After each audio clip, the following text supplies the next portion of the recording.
और अब जैसलमेर से बड़ी जानकारी। 55वीं जीएसटी काउंसिल की बैठक 2 चरणों में जीएसटी परिषद की बैठक आयोजित होगी। केंद्रीय वित्त मंत्री निर्मला सीतारमण की अध्यक्षता में ये बैठक होगी। सभी राज्यों के वित्त मंत्री हिस्सा लेंगे। बैठक का पहला चरण अभी कुछ ही समय से शुरू होगा और दोपहर 2 बजे तक होगा। होटल मैरियट में आयोजन हो रहा है और दोपहर बाद 4:30 बजे से बैठक का दूसरा सत्र शुरू होगा। बैठक में कई वस्तुओं पर जीएसटी की दरों में बदलाव के आसार हैं। मंत्री समूह की सिफारिशों के आधार पर कुछ आइटम में जीएसटी कम होगी, जबकि लग्जरी आइटम पर टैक्स बढ़ने की संभावना। टर्म इंश्योरेंस 5 लाख तक, हेल्थ इंश्योरेंस, बोतल बंद पानी, नोटबुक, ऑनलाइन फूड, साइकिल इत्यादि पर जीएसटी दर कम हो सकती है। और इसके अलावा छोटी पेट्रोल डीजल की जो कारें हैं, सिगरेट, गुटखा समेत अन्य तंबाकू प्रोडक्ट्स, ब्रांडेड घड़ियां और ब्रांडेड जूतों पर जीएसटी की दर बढ़ सकती है।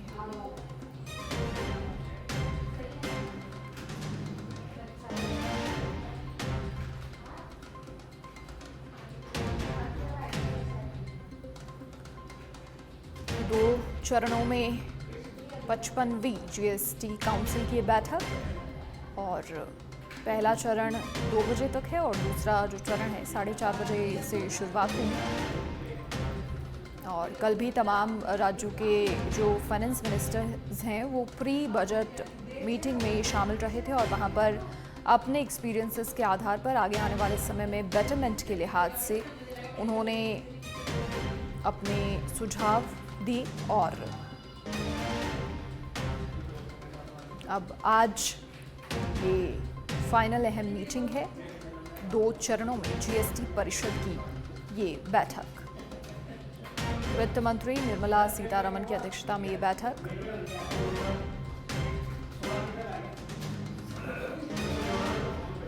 होटल मैरियट में बैठक का आयोजन हो रहा है और सभी राज्यों के वित्त मंत्री हिस्सा ले रहे हैं।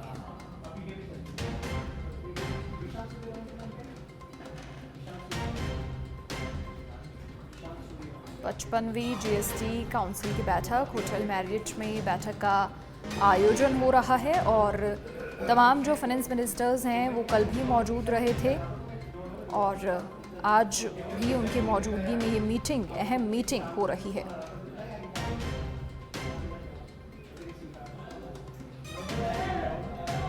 अधिक जानकारी के लिए हमारे political editor Rajiv Tiwari phone line पर जुड़ गए हैं। राजीव, क्या कुछ पूरी जानकारी? देखिए, कल प्री बजट मीटिंग हुई थी, आज जो मीटिंग हो रही है 2 चरणों में आयोजित हो रही है। 55वीं जीएसटी काउंसिल की बैठक, कल जो भी सुझाव तमाम दिग्गजों की ओर से दिए गए थे, आज इस बैठक में कहीं ना कहीं वो सामने आने वाले हैं।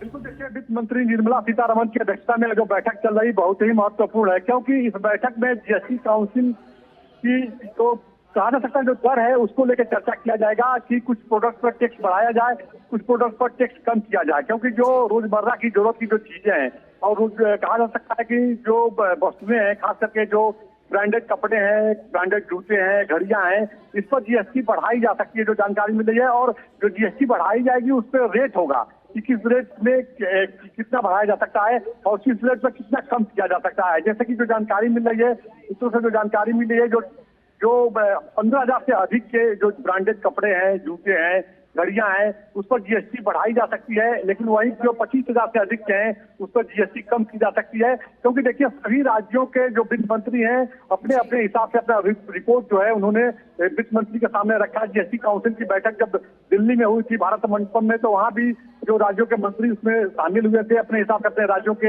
हालात और वित्तीय व्यवस्था को लेकर के उन्होंने चर्चा की थी कि जीएसटी में किस तरह की छूट मिलनी चाहिए, क्या जो जरूरत की चीजें हैं, जो रोजमर्रा की चीजें हैं, लोगों में क्या डिमांड है, तो उन तमाम चीजों को लेकर के एक पूरा कहा जा सकता है कि एक खाका तैयार किया गया है वित्त मंत्रालय की तरफ से निर्मला सीतारमण की अध्यक्षता में। और उसी को लेकर के चर्चाएं की जाएंगी कि आने वाले समय में कहां कहां लोगों को रिलीफ किया जा सकता है, किन किन चीजों में राहत मिल सकती है। तो आज की बैठक बहुत ही महत्वपूर्ण है जो 2 चरणों में होगी। उम्मीद जताई जा रही है कि आज जो बैठक हो रही है जीएसटी काउंसिल की निर्मला सीतारमण की अध्यक्षता में, तो लोगों को बड़ी राहत की उम्मीद है। अब देखना होगा कि बैठक के बाद क्या कुछ ऐलान किया जाता है। जी चलिए राजीव, शुक्रिया जानकारी साझा करने के लिए आपका। तो सभी राज्यों के वित्त मंत्री हिस्सा ले रहे हैं मीटिंग में और अहम मीटिंग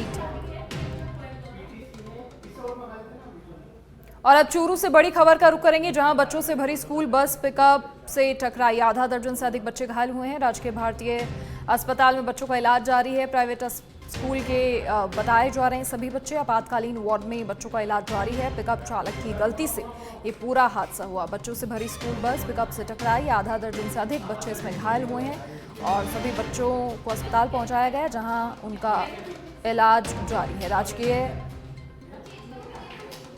अस्पताल में बच्चों का इलाज हो रहा है। प्राइवेट स्कूल के बताए जा रहे हैं ये सभी बच्चे और ये भी बताया जा रहा है कि पिकअप चालक की गलती की वजह से यह हादसा हुआ। इमरजेंसी वार्ड में बच्चों का इलाज चल रहा है।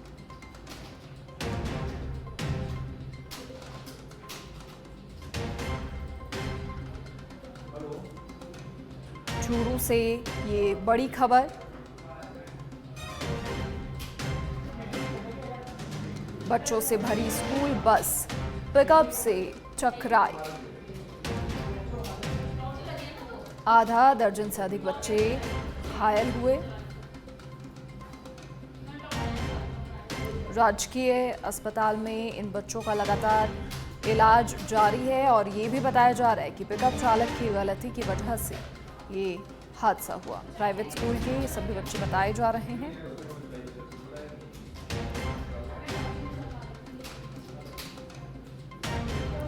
अधिक जानकारी के लिए सहयोगी कौशल शर्मा फोन लाइन पर जुड़ गए हैं। कौशल, क्या कुछ पूरी जानकारी, कैसे ये हादसा हुआ, बच्चे फिलहाल कैसे हैं? देखिए मनीषा, मैं यहाँ दर्शकों को बताना चाहूंगा कि आज विजिबिलिटी थी वो बहुत कम थी। सुबह से ही धूल आने की वजह से धुंधला दिखाई दे रहा था। विजिबिलिटी शून्य के करीब थी और बस चालक है जो निजी स्कूल की बस थी, उससे कोई एक पिकअप टकराई बताई है जो ब्रेक ले रही थी, लेकिन पता नहीं चला कि पीछे से बस आ रही है क्या। इस चक्कर में टकराने से लगभग आधा दर्जन बच्चे घायल हुए हैं, किन्हीं के टांके लगे हैं, छोटी मोटी चोटें आई है। अभी तक जानकारी है उसमें आधा दर्जन के करीब बच्चे हैं जो घायल हुए हैं। उन्हें राजकीय भर्ती अस्पताल लाया गया है उपचार के लिए, जहां उनका उपचार जारी है। जी मनीषा। चलिए, शुक्रिया जानकारी साझा करने के लिए। तो इमरजेंसी वार्ड में बच्चों का इलाज लगातार हो रहा है। बताया जा रहा है पिकअप चालक की गलती की वजह से यह हादसा।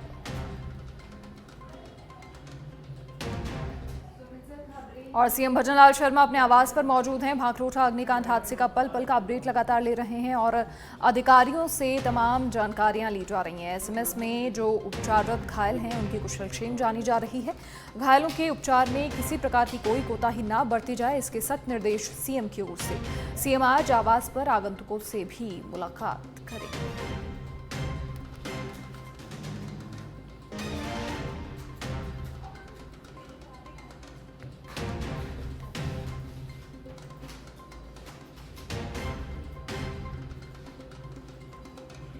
सीएम भजनलाल शर्मा आवास पर मौजूद हैं। भांकरोटा अग्निकांड हादसे का पल पल का अपडेट मुख्यमंत्री ले रहे हैं। अधिकारियों से तमाम जानकारियां ले रहे हैं और नज़र पूरे बनाए हुए हैं। सख्त निर्देश हैं, किसी प्रकार की कोताही नहीं होनी चाहिए, बेहतर इलाज मिलना चाहिए। और इसी के साथ आज आवास पर आगंतुकों से मुलाकात का भी सीएम भजनलाल शर्मा का कार्यक्रम है।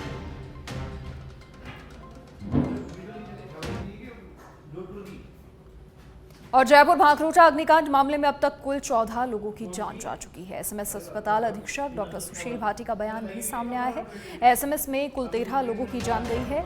एक शव जयपुरी अस्पताल में। एसएमएस अस्पताल में 27 मरीजों का इलाज जारी है। कुछ मरीज गंभीर हालत में हैं। अभी 7 मरीज वेंटिलेटर पर बताए जा रहे हैं और जिनकी शिनाख्त नहीं हुई है उनका डीएनए करवाया जा रहा है।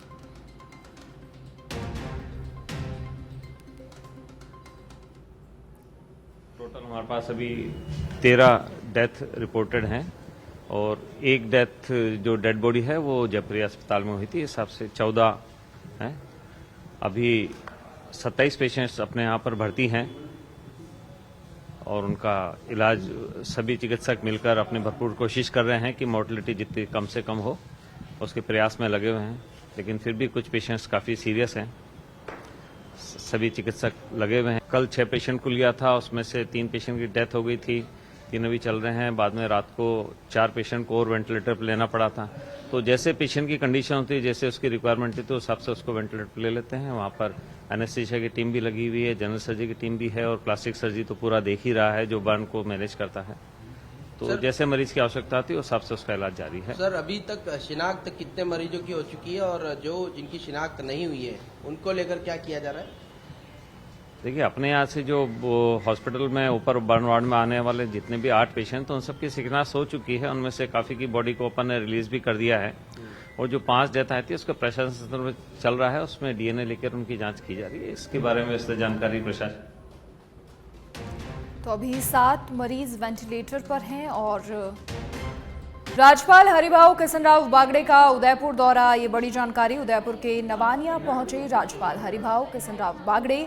पशु चिकित्सा और पशु विज्ञान महाविद्यालय में विभिन्न विकास कार्यों का शिलान्यास उन्होंने किया। साथ ही राज्यपाल हरिभाऊ किशनराव बागड़े के साथ कई नेता मौजूद रहे। महाविद्यालय के अधिष्ठाता प्रोफेसर बलवंत मेश्राम ने राज्यपाल का स्वागत किया। राज्यपाल के महाविद्यालय की पुस्तिका का विमोचन भी राज्यपाल के द्वारा किया गया।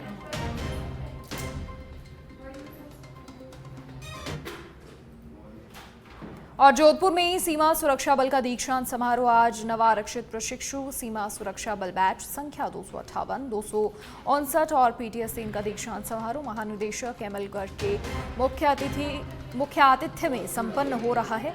दीक्षांत समारोह में नव आरक्षकों को शपथ दिलाई जा रही है। चंदन सिंह चुंदेल परेड ग्राउंड में आयोजित हो रहा है दीक्षांत समारोह।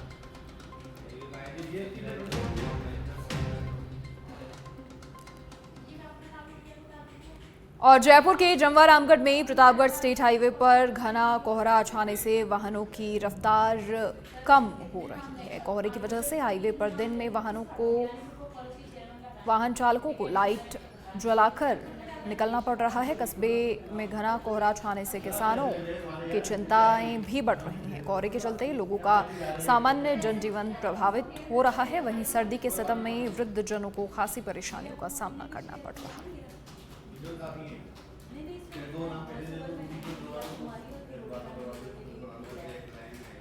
अनूपगढ़ के घड़साना में सर्दी बढ़ने से घना कोहरा छाया रहा। वहीं घड़साना के आसपास के क्षेत्रों में विजिबिलिटी कम होने से राष्ट्रीय राजमार्ग 911 पर घने कोहरे की वजह से वाहनों की गति थमती हुई नजर आई। क्षेत्र धुंध की चादर में लिपटा हुआ दिखाई दिया।